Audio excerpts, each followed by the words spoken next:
¿Qué es la ética? Para poder definir la ética debemos partir diferenciándola de la moral. En términos de la filosofía contemporánea, la ética es la reflexión sobre la moral y la moral es el modo en el que calificamos los hechos como bueno o malo, morales o inmorales. Hay otros usos que corresponden a otras ciencias, que afirman que la distinción entre la ética y la moral es la diferencia entre lo particular y lo grupal. La moral corresponde al ámbito privado, mientras que la ética al ámbito comunitario. Así la RAE define la ética como el conjunto de normas morales que rigen la conducta de la persona en cualquier ámbito de la vida. Ética profesional, cívica, deportiva, etc. También como una parte de la filosofía que trata del bien y el fundamento de los valores. Para Fernando Savater, la ética es el saber distinguir entre lo bueno y lo malo, lo conveniente y aquello que no lo es. Es el saber por qué se consideran buenos o malos determinados comportamientos. Sin embargo, y como experimentamos de manera diaria, las cosas no son tan fáciles de encajar entre bueno y malo, como por ejemplo la mentira.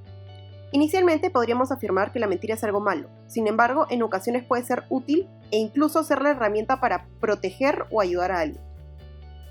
Si estoy protegiendo a alguien a través de una mentira, ¿es bueno o malo? Si miento para ayudar a alguien, ¿es algo malo? Las opiniones respecto a las preguntas mencionadas varían dependiendo del receptor. Sin embargo, existen diversas corrientes éticas que tendrán una posición bien definida sobre conceptos tan polémicos como la mentira. Así nos topamos con Kant, quien establece que la mentira no se justifica bajo ninguna circunstancia, ya que es inherentemente mala. Precisamente la mentira, para salvarse, te aleja del deber perfecto. En el polo opuesto nos encontramos con Platón, para quien la mentira está justificada en ciertas ocasiones, siempre y cuando sea en favor del bien común. Ética para Amador es la famosa obra del escritor español Fernando Savater. El libro consta de 9 capítulos y gira en torno a la ética, moral y filosofía de la vida a través de eventos históricos y experiencias personales. El particular título del libro se da que, según un autor, está dirigido para su hijo llamado Amador. Así, él mismo lo define como un libro personal y subjetivo, como la relación que une a un padre con su hijo. Los capítulos abordan distintos temas desarrollados en clase como la razón, la libertad, las virtudes, la relación entre política y ética, el límite de nuestro bienestar personal frente al posible daño de otros, etc. El propósito de mi trabajo final es vincular lo desarrollado por el autor y compararlo con aquello desarrollado por los diversos autores vistos en clase, como Aristóteles, Kant, Mill y Nietzsche. Para lograr dicho objetivo se analizarán 4 conceptos: felicidad, vida en sociedad, conciencia en el actuar y las virtudes, con la finalidad de contrastar el planteamiento de los autores y los puntos en común entre ellos. En cuanto a Aristóteles, se puede hacer una vinculación directa con el capítulo 6, donde Savater habla de la conciencia respecto a nuestras acciones y a su vez la constancia en la práctica de las virtudes. Así, el autor afirma: cuando el protagonista de la película al oeste le dan la oportunidad de que dispare al villano por la espalda y él dice «yo no puedo hacer eso», todos entendemos lo que él quiere decir. Disparar, lo que se dice disparar, sí que podría, pero no tiene semejante costumbre. Por algo es el bueno en la historia. Quiere seguir siendo fiel al tipo que ha elegido ser, al tipo que se ha fabricado libremente desde tiempo atrás. Cabe recordar que para Aristóteles una de las condiciones para que haya virtud es la conciencia de lo que se está haciendo es virtuoso. A diferencia de las capacidades, donde debes tenerlas para poder usarlas, las virtudes se adquieren mediante la práctica.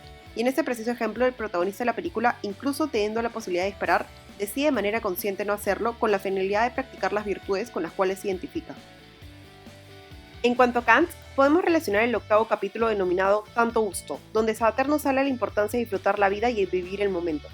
Esto es denominado por Kant como la ética y la estética, y nos recuerda la importancia que tiene el disfrute y que existe algo más allá del deber cotidiano. Kant nos describe la relación entre el deber con el placer. Esto es posible encontrar en la naturaleza o el arte. Por su lado, Savater lo relaciona a un equilibrio con aquellas acciones cotidianas para Amador, que le generan un disfrute, lo cual coincide con la idea kantiana de la búsqueda del placer en la naturaleza.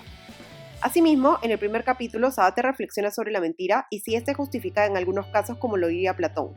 Sin embargo, Savater concluye que la mentira es repugnante. Incluso la considera como uno de los rasgos de conciencia que nos curará de la imbecilidad moral. Así, el autor establece: hace de práctica ir desarrollando el buen gusto moral de tal modo que haya ciertas cosas que nos repugne espontáneamente hacer. Por ejemplo, que le dé a uno asco mentir, como nos da asco por lo general mear en la sopera de la que vamos a servirnos de inmediato. En cuanto a Mills y el utilitarismo, Savater coincide en que deseen equilibrar los intereses personales con los de los demás, y que el límite a nuestros propios intereses es la posibilidad de causarle daño a otro. Así afirma: no te estoy diciendo que haya nada de malo en que tengas tus propios intereses, ni tampoco que debas renunciar a ellos siempre para dar prioridad a los de tu vecino. Los tuyos, desde luego, son tan respetables como los suyos, y lo demás son cuentos.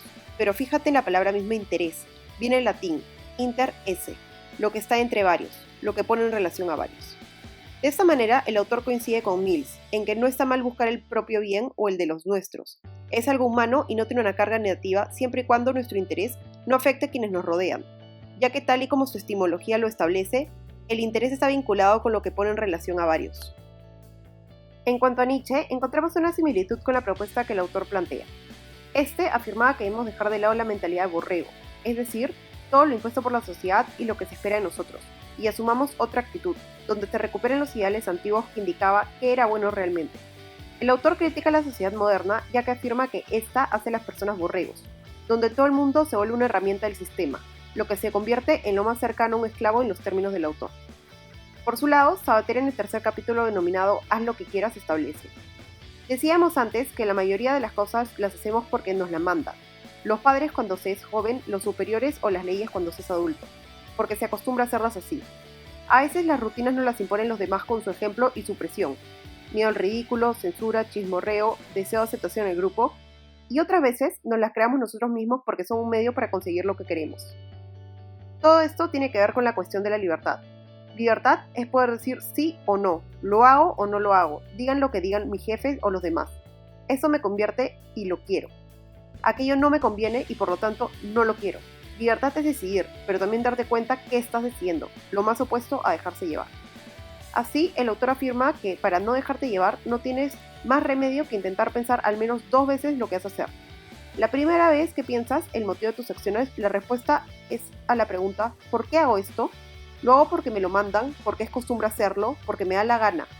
Pero si lo piensas por una segunda vez, la cosa varía. Esto lo hago porque me lo mandan, pero ¿por qué obedezco lo que me mandan? ¿Por miedo al castigo? ¿Por esperanza de un premio? Así, el autor llega a la conclusión que nunca una acción es buena solo por ser una orden, una costumbre o un capricho. Para saber si algo me resulta de verdad conveniente o no, tendré que examinar lo que hago más a fondo, razonando por mí mismo. Nadie puede ser libre en mi lugar, es decir, nadie puede dispensarme de elegir y de buscar por mí mismo, y eso va exactamente en la misma línea de lo afirmado por Nietzsche, quien nos impulsa a dejar de ser borregos y actuar por propia voluntad, rompiendo si es necesario lo impuesto por la sociedad moderna.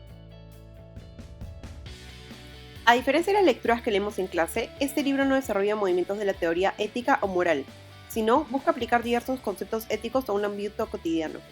Elegí este libro porque creo que es esa la finalidad de llevar un curso de ética. No se trata de aprender los conceptos únicamente de manera teórica, sino de entender realmente la finalidad de las teorías desarrolladas por cada uno de los autores examinados a lo largo del semestre, y aplicar aquellas enseñanzas en nuestra vida cotidiana. En lo personal, este libro me resulta directamente aplicable a mi carrera profesional, ya que se analizan diversas situaciones del día a día y son abordadas por el autor desde el punto de vista ético para finalmente tomar decisiones que nos conlleven a los mejores resultados, tanto para nosotros mismos como para la sociedad en su conjunto. En lo particular, me gustaría poder dedicarme al ámbito tributario, y si bien al ser una rama de la esfera privada parece tener menos repercusiones que una especialidad pública, conlleva una gran responsabilidad y requiere de unas sólidas bases éticas, ya que usualmente las personas tratan de tributar lo menos posible, y eso se consigue camuflando ingresos o, como criollamente se dice, sacándole la vuelta a la ley. Muchas veces nos vemos presionados por los intereses de grandes compañías o por trabajar en empresas auditoras muy grandes, donde no te puedes negar. Pero en lo personal creo que es cuestión de cada uno poner los límites en el trabajo, ya que por más que sea el puesto que soñabas, ningún trabajo que comprometa tu ética o que vaya en contra de tus principios es realmente el trabajo de tus sueños. Personalmente me encuentro en un ambiente bastante competitivo y creo que muchas veces esa presión de crecer profesionalmente hace que las personas pierdan el rumbo y terminen contradiciendo aquello que alguna vez juraron jamás hacer. Es por ese motivo que no basta con llevar un curso de ética, sino que creo que las empresas están obligadas a capacitar continuamente a sus trabajadores y además, de manera autónoma, las personas deben conscientemente repasar los materiales que sirven como base de la ética, tanto profesional como personal, para refrescar aquello que juramos ya saber y siquiera buscar prevenir, mitigar o saber cómo afrontar posibles conflictos éticos en cualquier ámbito de nuestras vidas, es decir, tanto en nuestra esfera personal como en nuestra esfera profesional.